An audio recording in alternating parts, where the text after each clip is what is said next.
Les había comentado que la era de la tomografía comenzó años 70, ¿no? Años 70. Así como la música rock. ¿Quién le gusta el rock? ¿Cuál es la época de Elvis Presley? 60. Y de los Beatles. 60 también.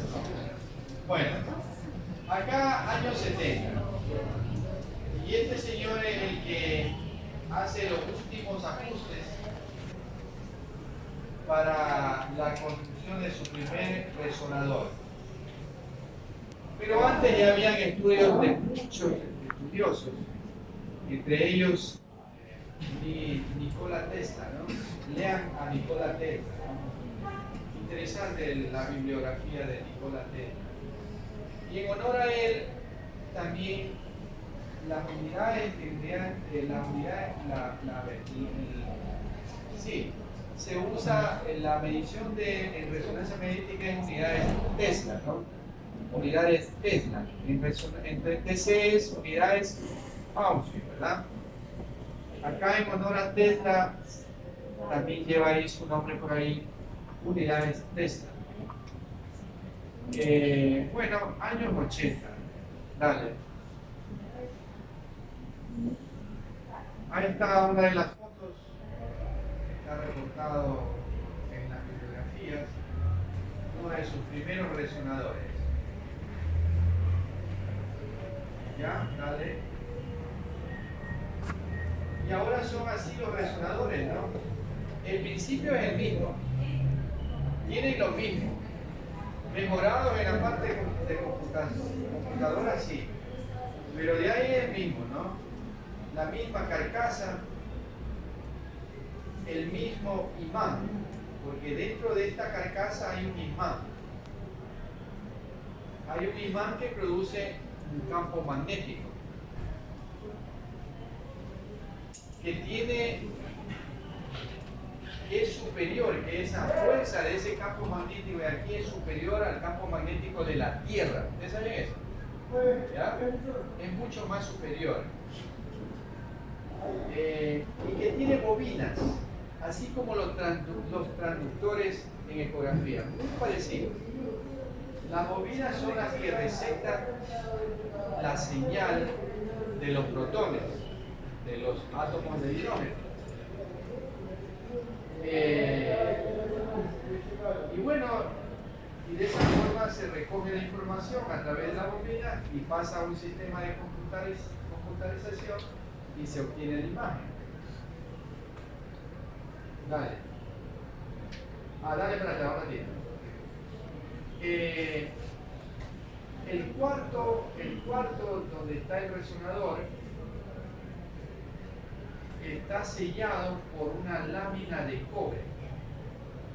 La puerta también tiene lámina de cobre, el vidrio que separa entre el operador, que está acá en la sala de comando, y el paciente o la máquina, también tiene lámina de vidrio, lámina de cobre. Y esto es lo que se llama una jaula de Faraday.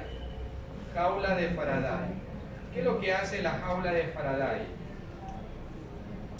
La jaula de Faraday aísla,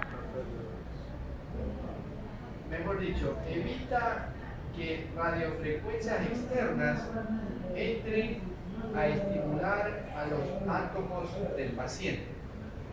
Entonces, los átomos del paciente que ya está dentro de la máquina solo pueden ser estimulados por las radiofrecuencias que emiten las bobinas.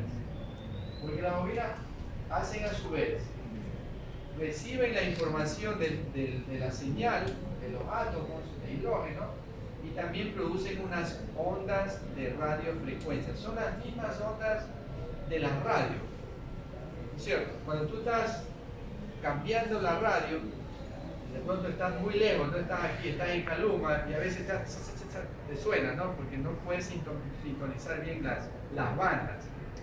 Entonces, las bandas de la radio son ondas de radiofrecuencia y son las mismas aquí. Y ya les voy a explicar para qué sirven eso. ¿Ok? Dale. Entonces, es un resumen que lo estoy haciendo, ¿no? Porque realmente la parte física de la resonancia es complicada, muy complicada. Y aquí al menos intento hacerles entender, ¿no? Y no me pregunten porque no sé cómo hacerles entender después. Hasta ahí claro, ya.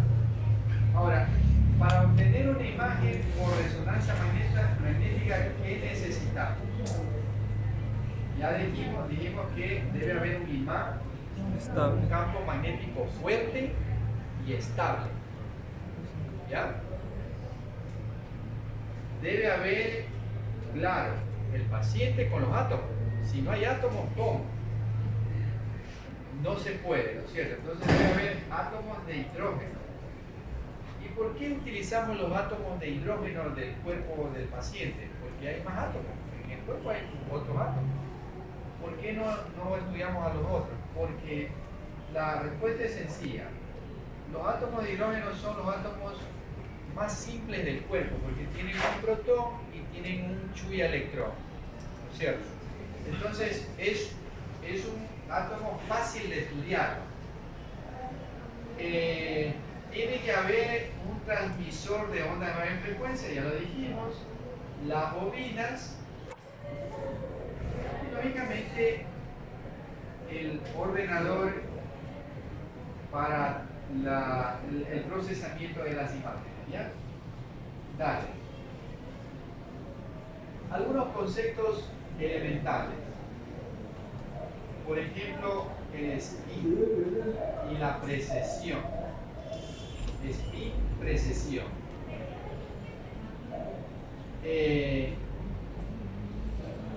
La información, la señal que recoge las bobinas, así como el haz de ultrasonido que rebotó, recoge otra vez el transductor.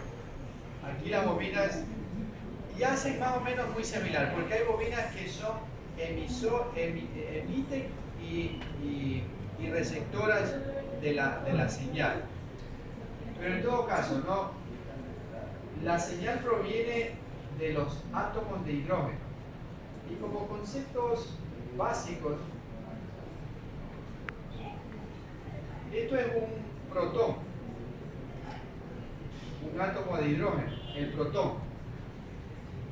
¿Qué hace? ¿Cómo está el protón en el cuerpo? Está haciendo esto. Spin.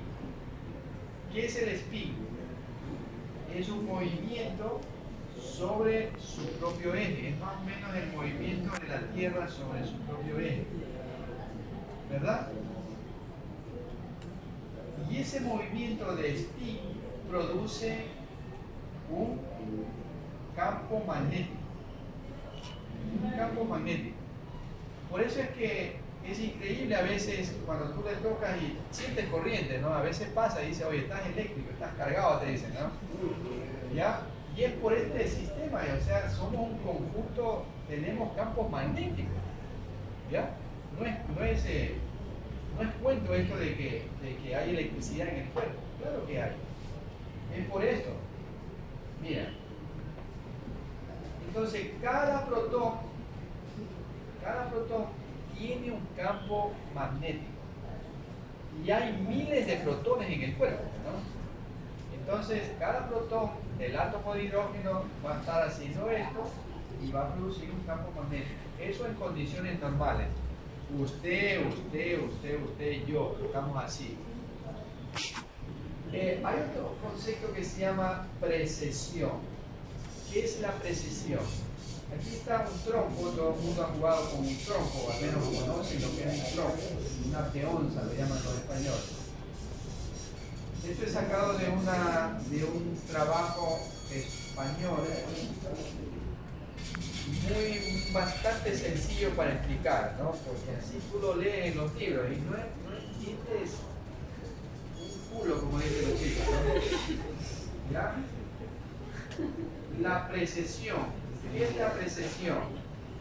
La precesión ocurre ya cuando el paciente entra al campo magnético. ¿Y qué es la precesión? Ustedes han visto que el trompo, cuando ya está al final por caerse, hace como un bamboleo, ¿no? ¿Ya? Y eso es lo que hace el protón. dentro del campo magnético. Hace precesión, ya no hace spin.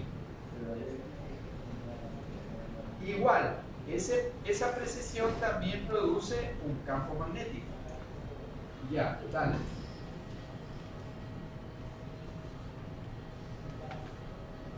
Bueno, ahí es lo que ya hemos dicho, repetir, insistir para que entiendan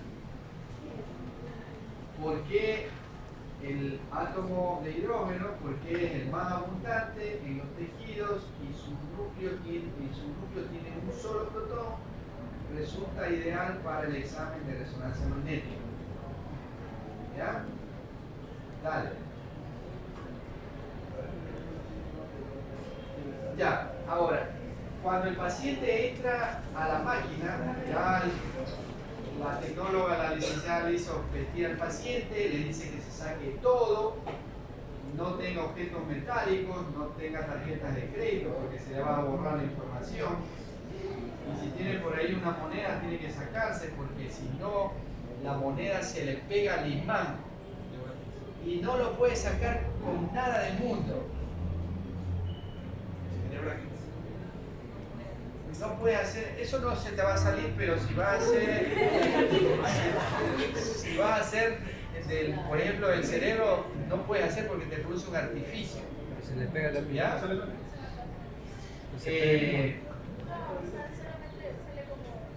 Entonces, se pega el imán. al paciente, para sacarle, decía, la moneda que se queda pegada al imán, tiene que apagar la máquina. Y eso representa que tienes que bajar el campo magnético. Y para bajar el campo magnético te toma mínimo 3 días. Y para subir otra vez el campo magnético, otras 3 días. Entonces has perdido 6 días de hacer plata. ¿Qué implica? Cada resonancia $300. Se hace casi, aquí hacen como una media. Entonces se pierde plata, ¿no? Entonces a ese tecnólogo hay que matarlo, ¿no? Porque no dijiste que saque la moneda. No, doctor, ya ha pasado. No, doctor, es que dice que ya le dije, no se ha sacado, se olvidó el paciente. Y la otra cosa que hay que preguntar al paciente es si tiene o no tiene marcapasos, si tiene una cirugía previa, tiene alguna prótesis reciente. Generalmente las prótesis recientes no es aconsejable. Paciente con marcapaso es mejor no meter al resonador. Puede ser que no pase nada. Pero para tu mala suerte se complica el paciente, se muere el paciente y te van a echar la culpa a ti. Entonces mejor paciente con marcapaso cardíaco no resonarse. Listo. ¿Qué sucede cuando entramos al paciente al campo magnético? Los protones, dale, un poquito me gusta explicar. Ahí está.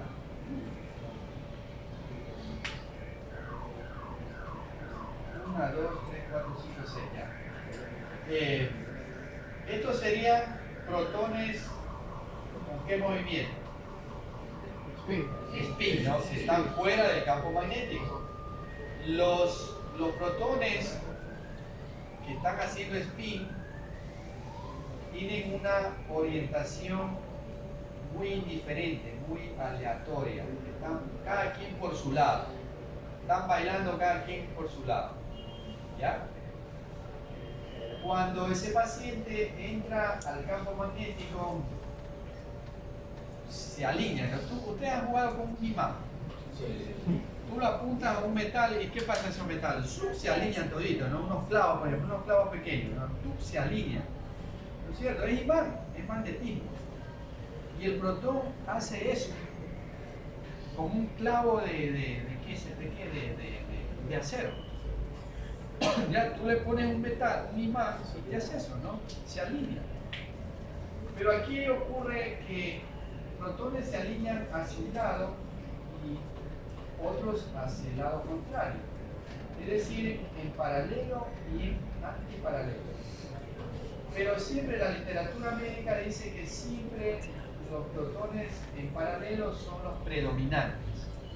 ¿Por qué razón? Porque consumen menor cantidad de energía. ¿Ya? Luego ocurre que se magnetizan por fuerzas iguales, se repelan y se crea un solo vector, se podría decir aquí, que se llama la magnetización longitudinal. Magnetización longitudinal. ¿Verdad? Pero ¿qué ocurre con la magnetización longitudinal? Está ahí, se quedó ahí. Y no hay forma de que la bobina, o mejor dicho, no hay forma que esos protones se relajen y produzcan señal. No se puede medir la señal o la magnetización de esta longitudinal, de esta magnetización longitudinal. No se puede medir la señal de la magnetización longitudinal, porque tiene una orientación paralela al campo magnético. Y ahí entra aquí el pulso de radiofrecuencia. El pulso de radiofrecuencia. Y los protones, todos estos protones que ya están aquí,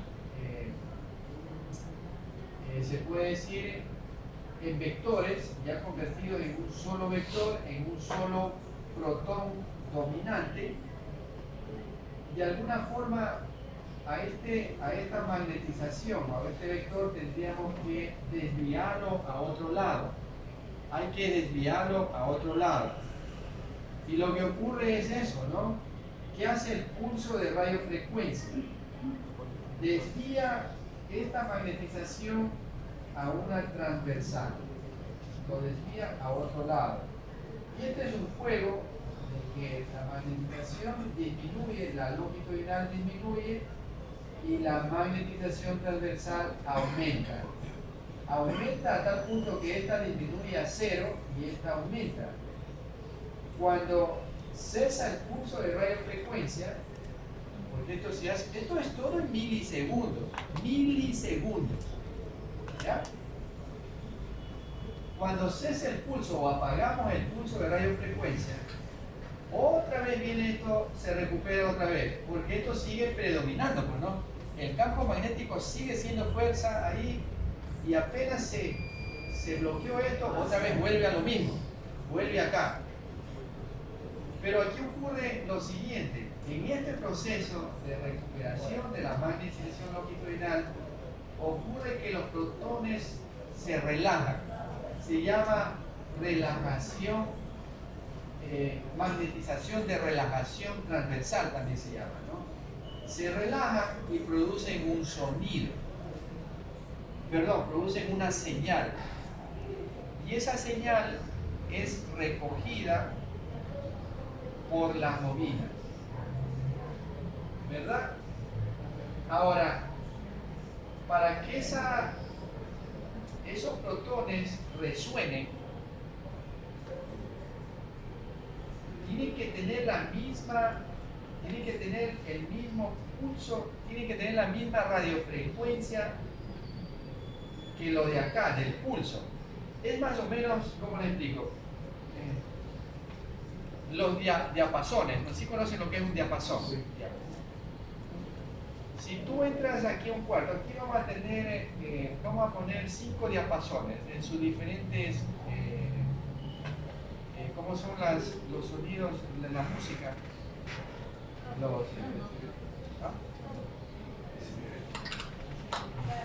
No hay letras, alfa. Ya, en diferentes sonidos podríamos decir, ¿no? Y tú entras con un diapasón, tú entras con un diapasón en do. ¿En do hay letra do? Sí, no. Ya, en do. Entonces, ¿cuál va a resonar? Solamente el diapasón que esté conectado con el do. No van a resonar todos los diapasones. ¿Ustedes han hecho esa prueba? Nunca. Háganlo. No tienen tiempo, pero es así. El diapasón solamente va a resonar con el do. Entonces más o menos es lo mismo acá, ¿no? Los protones que resuenan solo van a ser los que tengan los mismos pulsos de radiofrecuencia, la radiofrecuencia de acá.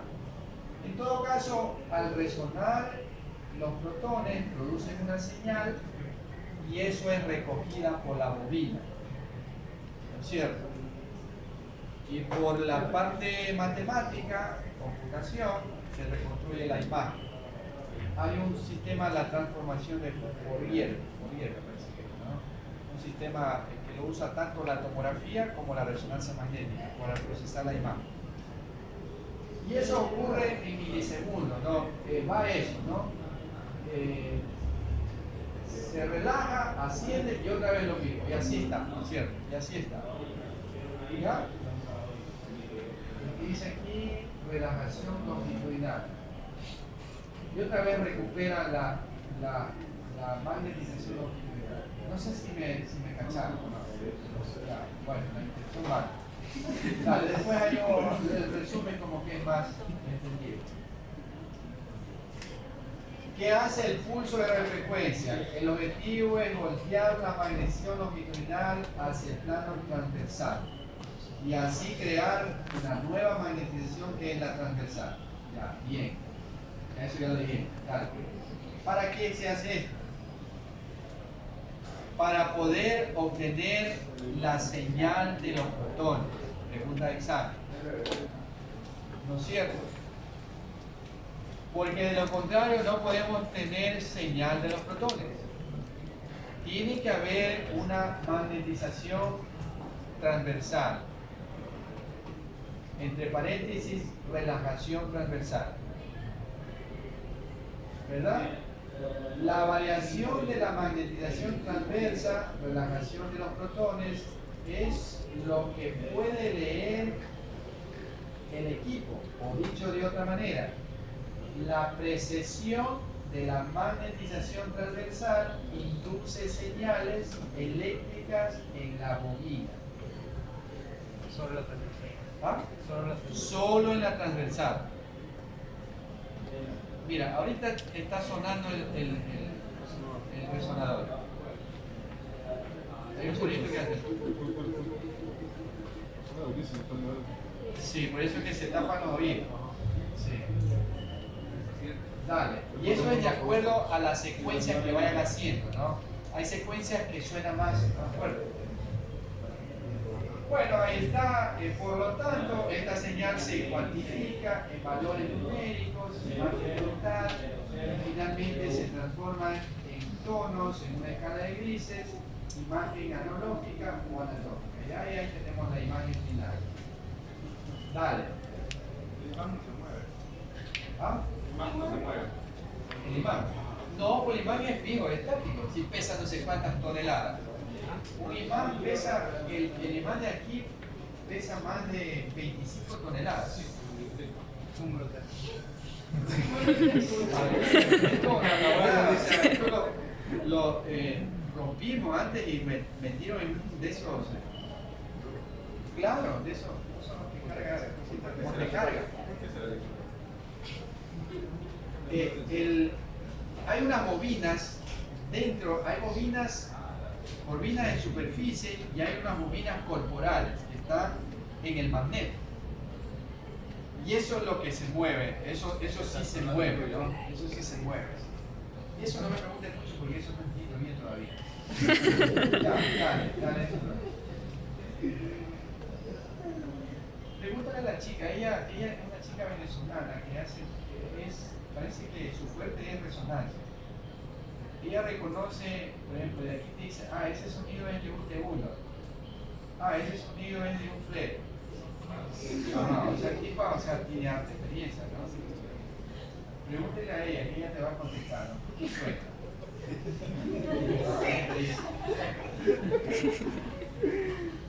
Bueno, la nomenclatura es para ir parejo, te decía, tanto en TC como en ECO. Aquí hablamos de señal, intensidad de señal. Por lo tanto, lo brillante va a ser hiperintenso, lo gris va a ser isointenso y lo negro va a ser hipointenso. ¿Ya? Dale.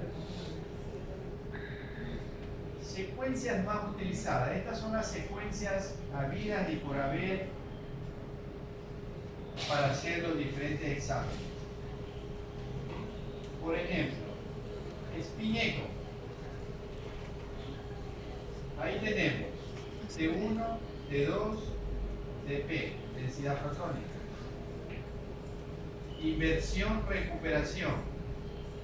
Tenemos STIR y tenemos FLAIR. Esta utilizamos en cerebro y esto utilizamos en abdomen, columna, músculo esquelético. T1, T2 utilizamos en cerebro, en abdomen, en tórax, en todos lados. T1 y T2. Siempre el T1 y T2 es básico. DP casi ya no se hace, porque al DP lo ha reemplazado el FLAIR, por ejemplo, en cerebro, o lo ha reemplazado el STIR en músculo esquelético, en abdomen. Casi DP no se hace. Al menos nosotros no le tiramos la secuencia de DP. ¿Ya? Hay otra que se llama ecogradiente. Ecogradiente, por ejemplo, SWAN. Esta secuencia de prueba. Acuérdense que ciertas siglas no son las mismas para todos los resonadores. Las siglas los van poniendo de acuerdo a los fabricantes, a las casas comerciales, así como los carros, ¿no?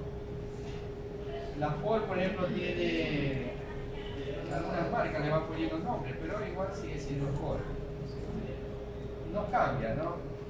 Por ejemplo, ecogradiente va a ser el mismo principio, pero aquí, por ejemplo, en nuestro equipo es un General Electric, se llama SWAN. Ecogradiente. Algunos neurólogos, los neurólogos leen bastante bien la resonancia magnética cerebral. Los traumatólogos también leen bastante bien lo que es músculo esquelético, la rodilla, columna. Entonces los neurólogos a veces piden secuencias T1, T2, FLAIR, ecogradiente te ponen ahí. Esto no hace quizá de ecogradiente. Entonces, lo que hace la ecogradiente es valora o detecta los productos sanguíneos, los sangrados crónicos. ¿Ya? Sangrados de toda la vida te puede detectar el ecogradiente, la SWAN. También se hace difusión ADC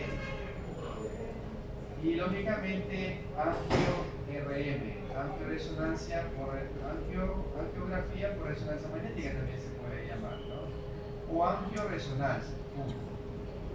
Estas son las secuencias más importantes. ¿Cuándo pedimos difusión o cuándo hacemos difusión?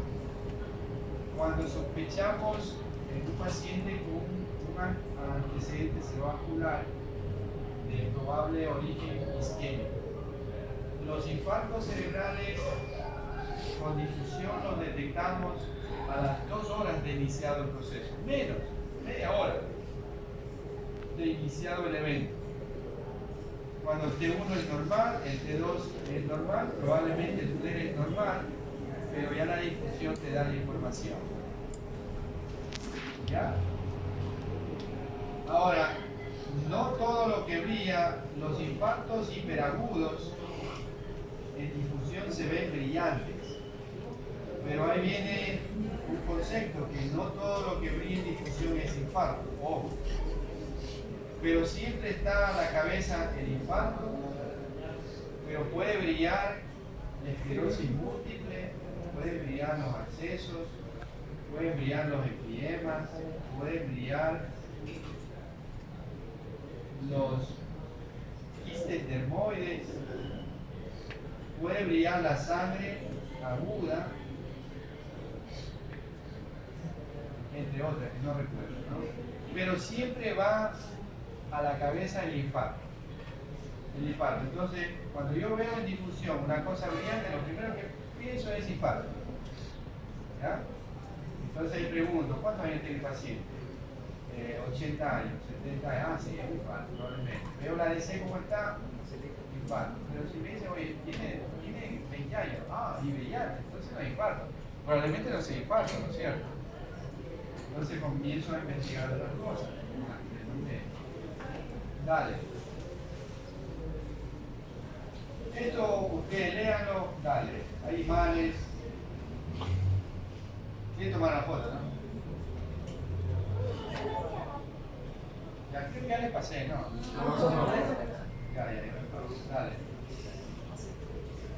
Ya de la jaula de Faraday, mira, ya les comento, ya les hablé, pasemos para ver imágenes. Hay resonadores con campos magnéticos cerrados, como es este, como el túnel, y hay otros resonadores de campo magnético abierto.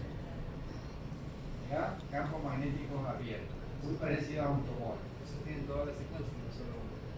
Todas hacen lo mismo, pero se dice que los vendedores, que les encanta mentir a veces, dicen que siempre el resonador de campo magnético cerrado te da es un campo magnético más homogéneo, más fuerte, por lo tanto las imágenes van a ser de mayor calidad, ¿ya?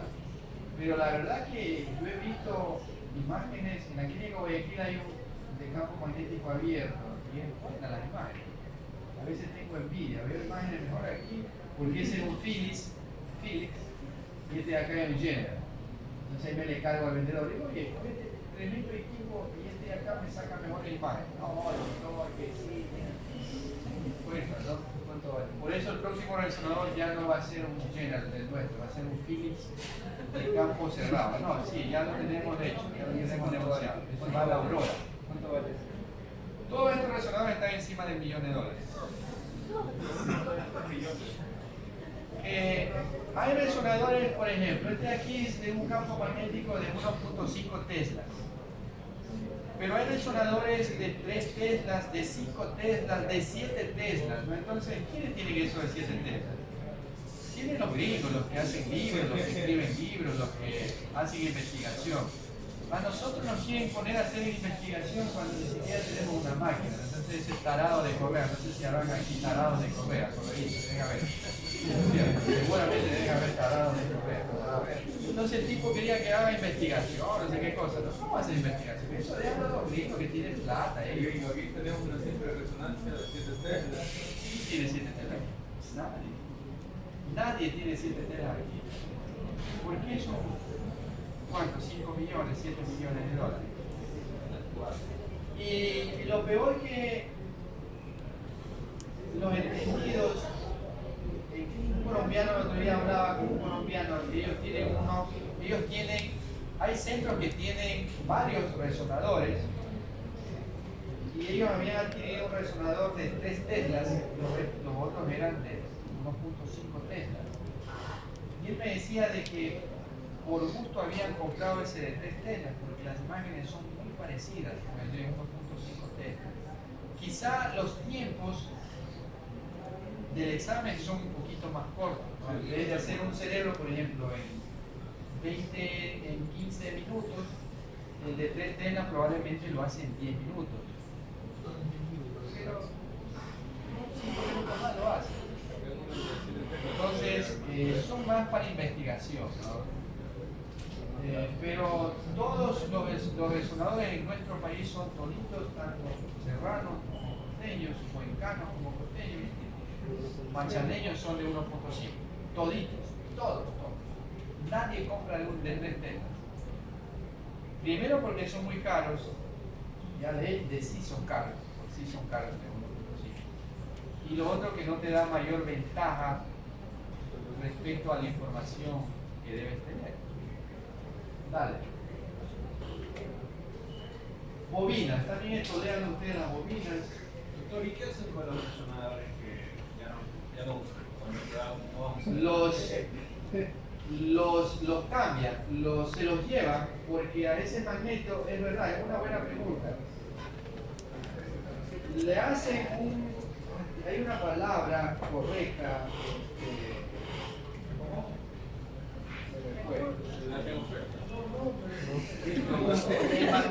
el magneto no lo botan.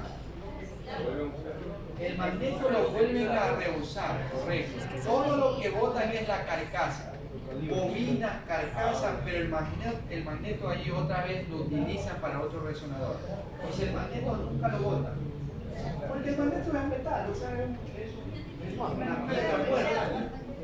Sí, nada más. Entonces eso lo botan, los equipos se lo llevan, o sea, ya cuando tú quieres cambiar un nuevo equipo, se lo llevan por el magneto. todo lo bota, todo. Pero el magneto no, el imán. El imán. Incluso si tú quieres hacerle nuevo, mejorarle darle mejoramiento al equipo, ahí mismo te lo hace. Si a nosotros nos han ofrecido. Pero nos dijeron 500 latas, $500.000. Entonces, para gastarte medio millón de dólares me compro un nuevo, ¿cierto? Ese uno hace el mejoramiento. ¿Qué te mejora los tiempos, las imágenes? A mí a veces no hay que creer, ¿no? Ya, esto léanlo, el TR, el TE.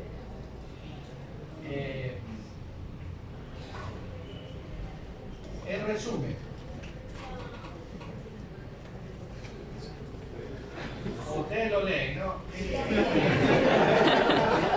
Mira, que estaba lo mismo, ¿no? Primer paso. ¿Cómo están los protones en el cuerpo? Spin. Segundo paso. Cuando el paciente entra al campo magnético, ocurren dos cosas. Se alinean los protones en paralelo y antiparalelo. Y producen un movimiento que se llama precesión. Ya lo dijimos. Tercer paso. Los que predominan son los que están orientados en paralelo porque consumen menor cantidad de energía. Cuarto paso, se crea un vector, un solo vector dominante por una serie de procesos, como por ejemplo la eliminación de fuerzas magnéticas con direcciones opuestas,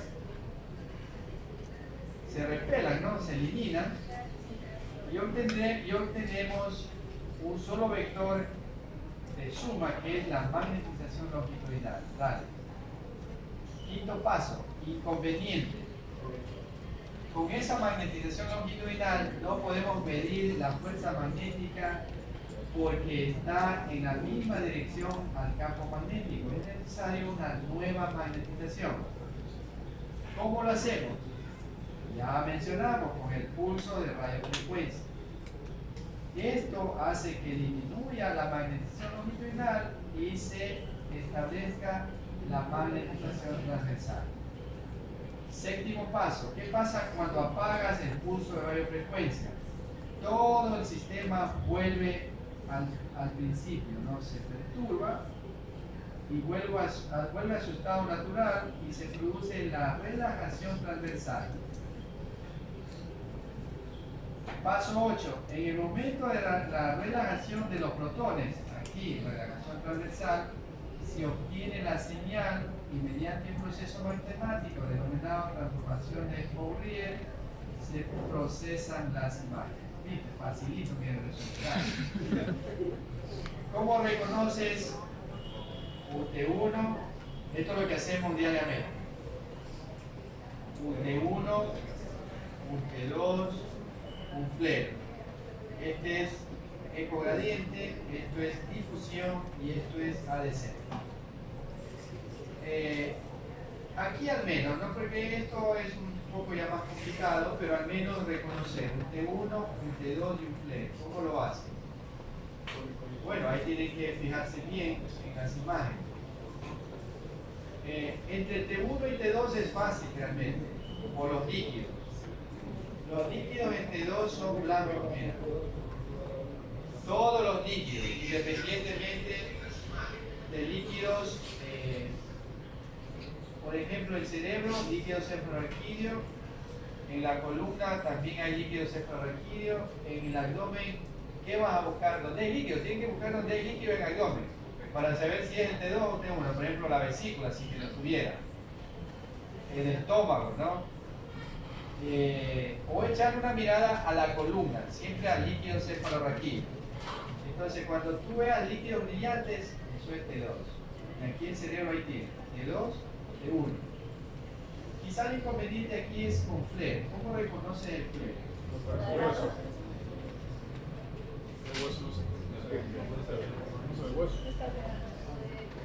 A ver, es verdad lo que dicen algunos colegas, que la resonancia para ver hueso es mala. No es que es mala, sino que en todas las secuencias, tanto en T1, T2, FLAIR, densidad protónica, mira cómo ves el hueso. ¿Ves negro? Tipo intenso, porque tienen poca señal, porque en el hueso no hay. ¿Dónde hay más protones? En los líquidos corporales, ¿no es cierto?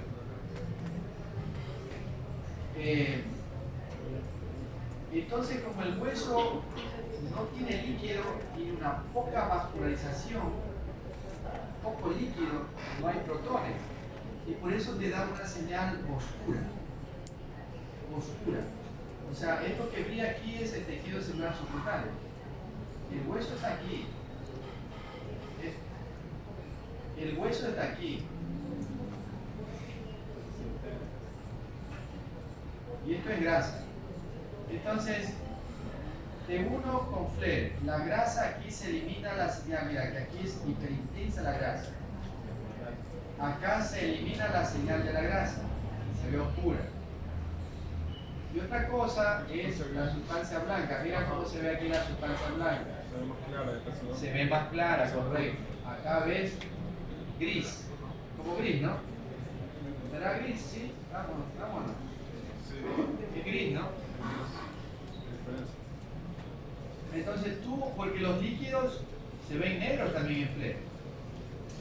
Ahora, un concepto elemental. Todo lo que brilla, toda imagen hiperintensa en FLAIR es patológico. Es patológico. Los líquidos fisiológicos en FLAIR ves oscuros, hiperintensos, pero los líquidos patológicos se ven brillantes. ¿Ok? Ya, ¿qué más hay? Dale. Angioresonancia se hace sin usar medio de contraste, da una buena información de los vasos para ver si hay aneurismas, estenosis, etc. No se usa contraste, insisto. El contraste de resonancia es el gadolinio, ¿no? El gadolinio, que tiene una propiedad paramagnética. Dale.